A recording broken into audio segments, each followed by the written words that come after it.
सादर जय जिनेन्द्र। आप सबका स्वागत है नवतत्व सुधा में। आज हम स्वाध्याय करेंगे सम्यक्त्व के 5 प्रकारों के बारे में।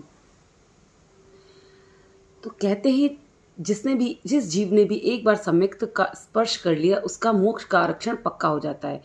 तो मोक्ष जिनका लक्ष्य है उनके लिए सम्यक्त्व बहुत ही आवश्यक तत्व है। तो जब हम सम्यक्त्व की बात करते हैं तो आज हम कितने प्रकार का सम्यक्त्व होता है और वह कैसे कैसे प्राप्त होता है इस वीडियो में हम चर्चा करेंगे। यह कालू तत्व शतक या फिर जैन तत्व विद्या भाग 3 का 12वां बोल है। तो सबसे पहले समझते हैं सम्यक्त्व का अर्थ। तो तत्व के बारे में सही श्रद्धा, जो तत्व जैसा है उसे वैसा ही जानना, उसे वैसे ही रूप में समझना, इस पे हमने कई बार चर्चा की है। तो सम्यक्त्व को यहाँ पर एक दर्पण यानी कि मिरर की परिभाषा दी गई है, मिरर के रूप में बताया गया है। जैसे हम मिरर में जब अपना चेहरा देखते हैं तो जैसा होता है वैसा ही दिखाई देता है। जिस प्रकार दर्पण में व्यक्ति या वस्तु का यथार्थ प्रतिबिंब पड़ता है, वैसे ही सम्यक्त्व के द्वारा जीव अजीव आदि तत्वों का सही सही बोध होता है। सम्यक्त्व के 5 प्रकार होते हैं। तो सम्यक्त्व के 5 प्रकार हैं औपसमिक, क्षायिक, क्षायोपसमिक, सास्वादन और वेदक सम्यक्त्व। तो इन पांचों को समझने से पहले हम समझते हैं कि सम्यक्त्व की प्राप्ति कैसी होती है। जब पिछला वीडियो मैंने बनाया था वो था कि दृष्टि के बारे में, यानी कि सम्यक दृष्टि के प्रकार हमने समझे थे। उसमें एक थी सम्यक दृष्टि। तो वहाँ पे हमने जाना था कि सम्यक दर्शन की या सम्यक दृष्टि की प्राप्ति कैसे होती है। तो सम्यक की प्राप्ति कैसे होती है? जो मोह कर्म होता है वो 2 प्रकार का होता है, दर्शन मोह और चारित्र मोह। तो दर्शन मोह की 3 प्रकृतियाँ यानी कि मिथ्यात्व मोह, मिश्र मोह और सम्यक्त्व मोह, प्लस चारित्र मोह की 4 प्रकृतियाँ यानी कि अनंता अनुबंधी, क्रोध, मान, माया, लोभ। ये जो 7 प्रकृतियाँ हैं, जब इनका क्षयोपशम होता है तो सम्यक्त्व की प्राप्ति होती है, जो क्रमशः क्षायिक सम्यक्त्व, औपसमिक सम्यक्त्व और क्षयोपशमिक सम्यक्त्व के रूप में प्राप्त होता है। तो इसी क्रम में ये 5 प्रकार के सम्यक्त्व बताए गए हैं। तो सबसे पहला है औपसमिक सम्यक्त्व। तो ये जो दर्शन मोह की 3 प्रकृतियाँ और चारित्र मोह की 4 प्रकृतियाँ, ये 7 प्रकृतियों का जिस समय सर्वथा उपशांत होती है उस समय जो सम्यक्त्व उपलब्ध होता है उसे कहते हैं औपसमिक सम्यक्त्व।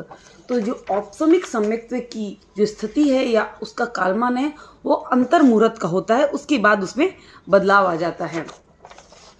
दूसरा है क्षायिक सम्यक्त्व। तो इन 7 प्रकृतियों का जो मोह कर्म की ये 7 प्रकृतियां हैं वो पूरी तरह से क्षय हो जाती है। उस क्षय होने पर जो सम्यक्त्व प्राप्त होता है वह क्षायिक सम्यक्त्व कहलाता है। तो क्षायिक सम्यक्त्व जब एक बार प्राप्त हो जाता है जीव को तो वह पुनः सम्यक्त्व जाता नहीं है और मोक्ष की प्राप्ति निश्चित रूप से होती है। उसके बाद है क्षायोपशमिक सम्यक्त्व। तो उपयुक्त 7 प्रकृतियां जब स्थूल रूप से विपाकावस्था में नहीं रहती, यानी कि अपने फल का स्पष्ट अनुभव नहीं कराती है, अंतर प्रदेशों में ही उन कर्मों का उदय होता है और क्षय होता है, उस समय उपलब्ध होने वाला सम्यक्त्व क्षयोपशमिक सम्यक्त्व कहलाता है। यह हो गया तीसरे प्रकार का सम्यक्त्व। यानी कि जब इन 7 प्रकृतियां उपशांत होगी तो औपसमिक सम्यक्त्व, क्षय हो जाएगा तो क्षायिक सम्यक्त्व, और जब विपाकावस्था में नहीं रहती है तब क्षयोपशमिक सम्यक्त्व प्राप्त होता है। अब बच गई चौथी और 5वीं। इनका संबंध इन्हीं से है। जैसे सास्वादन सम्यक्त्व के बारे में बात करते हैं तो औपसमिक सम्यक्त्व की जो कालमान है वो अंतर्मुहूर्त का होता है, ये अभी मैंने आपको बताया। तो जो औपसमिक सम्यक्त्व स्थिति पूरी होने पर जीव उस सम्यक्त्व को छोड़ने लगता है। जैसे ही 48 मिनट का ये जो अंतर्मुहूर्त का टाइम है वो समाप्त होने लगेगा तो जीव क्या करेगा, उस सम्यक्त्व को छोड़ेगा।